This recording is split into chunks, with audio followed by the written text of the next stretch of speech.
Hello everyone and welcome to this promotional clip from our full-length video production entitled York US 30 Blast from the Past. Back in the 1950s, racing only took place in the summer months, so getting through the cold and the snow of winter seemed like an eternity. Even our hot rods were in cold storage back then, and we dreamed of the day when we could head out to York for a day of drag racing. Please keep in mind that you are watching a short promotional clip from our full-length 92-minute video production.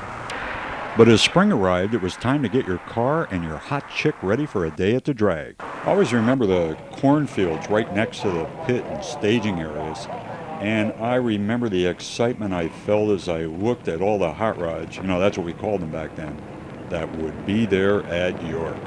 Now, some guys had the money to buy brand new Detroit machinery, but for most of us, we had to work on our old iron. And looking back at it now, I'd say that was the most fun, buying an old clunker and building it into a competitive drag car.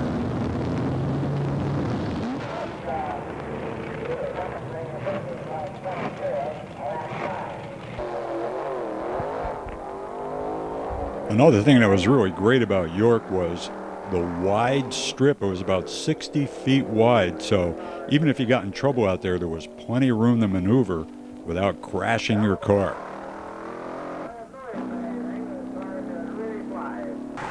Now, some cars coming out here had some elaborate paint jobs on them. Take a look at this car. It even has a name. It's called Satan, with a great picture of the devil in the front and a big Hemi under the hood. Man, you could just feel the cars as they come up to the line and launched them and went on down the track. What a great era in drag racing back in the beginning, the 1950s. And York was a very important part of that era. Boy, wouldn't it be great if we could turn back the clock, pull our old Roadster out of the garage, put a hot tune-up on it, and take her on down to York US 30 or South Pennsylvania Dragway in York, Pennsylvania.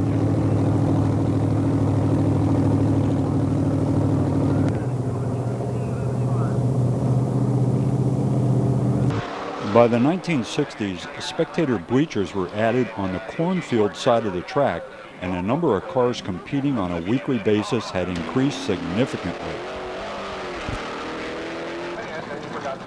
A lot of the cars were stockers, altered roadster called Sassy. Notice also that the flagman has been replaced by the Christmas tree. The return road passed directly in front of the spectator bleachers, and it was a great feeling showing off your stuff after just making a pass down the track. In the 1960s, York began to book in some of the Superstock match race cars, and on this day, Richard Petty brought his 65 Hemi-powered Barracuda to York. The Virginia Twister, Bob Repline and the Hemi Thrasher, and here comes Bud Fobbles' injected Hemi Honker. Eastern Publishing Company, the parent company of Superstock and Drag Illustrated magazine, purchased the York US 30 Dragway and completely refurbished the track with improved paved pit areas, enlarged access roads, return roads on both sides of the track, and a high-tech 4-story timing tower. And along with those improvements, management looked to enhance the racing activities at the track by securing NHRA sanctioning credentials. This certification allowed York to host a Division I WCS points meet at the track during the '69 season. Even with all these improvements, the facility still retained its primary purpose of being an active airport. The York race fans became accustomed to seeing many of the stars and cars of drag racing. Yeah, if you wanted to see fuel dragsters, they were there. Taking a look at this front-engine fuel dragster might look familiar. Maybe if the car doesn't, the guy who drove it will. None other than TV Tommy Ivo in the pits at York. And how about funny cars, man? Some of the legends of the funny car world were there, like Jungle Jim Lieberman. Traveling down from New England was Mel Perry and his Super Hugger Camaro.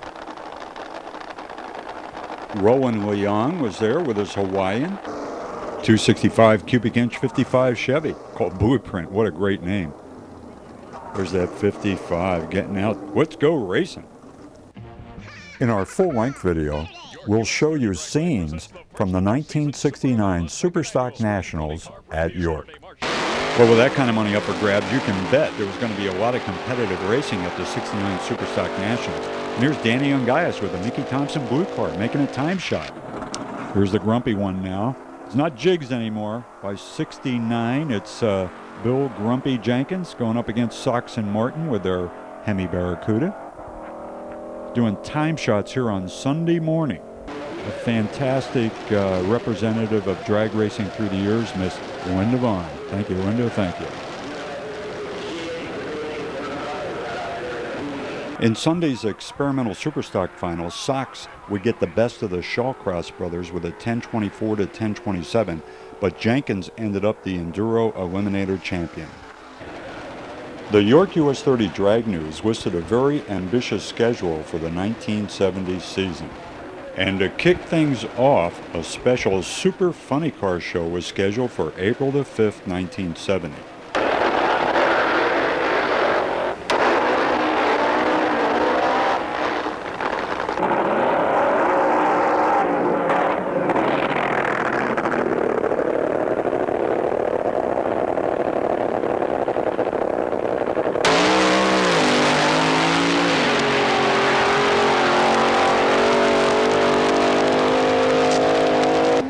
The 1970 Superstock Nationals used the Enduro Eliminator format as it did in 1969, but this year the only classes were Funny Car, Pro Stock, and Superstock.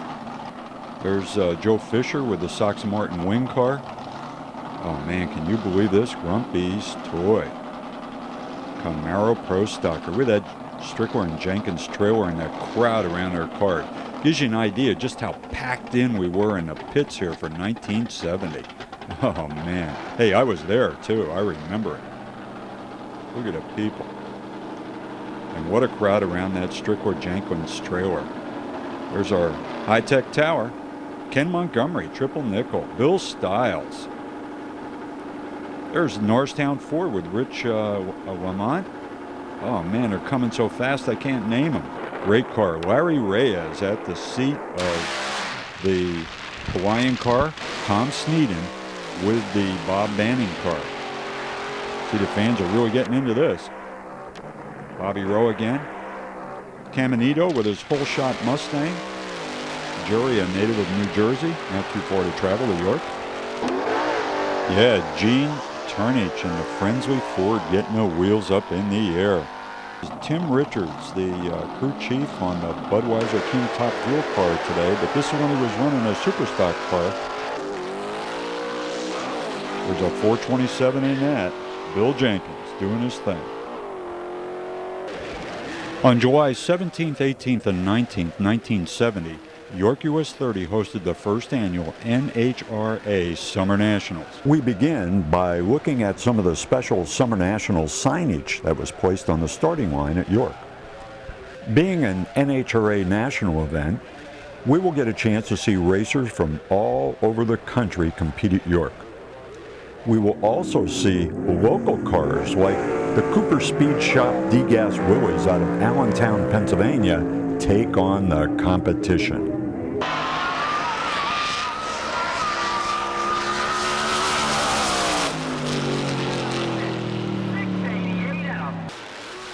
Local racer and Chevrolet fan favorite Bruce Larson makes a pass in his USA 1 Camaro.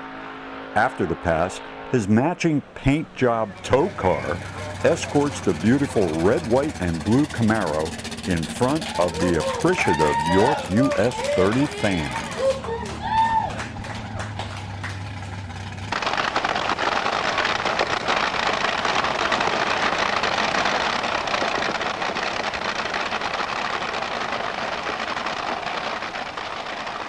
This is reigning world champion Jerry Gwynn in his AA Alder. Bob Stratman of Miami, Florida has 2 injected Chevys in his A Dragster. The car fits into the competition eliminator category. Well, they're doing a big engine job over here in the Ray Godman Tennessee Bo Weevil pit area. This car's competing in AA fuel dragster class here today. Top Fuel as it's become known. There's Pete Robinson's again. In fact, we're going to see Pete here tipping a can and pouring it in, getting ready for their elimination rounds.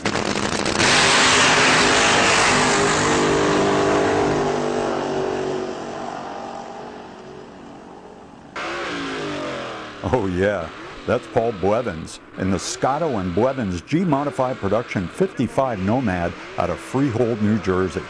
And he's going up against Harry Lazader and his Chevy-powered 32 Ford. Top Fuel final, Pete Robinson took home the title when Jim Nicole was unable to answer the call. This would be Sneaky Pete's third and final national event title, as he was killed in a racing accident at the 1971 Winter Nationals in Pomona, California at age 37. Well, that concludes our promotional clip of the York US 30 Blast from the Past video. Now, to learn more about it, visit our webpage or give us a call.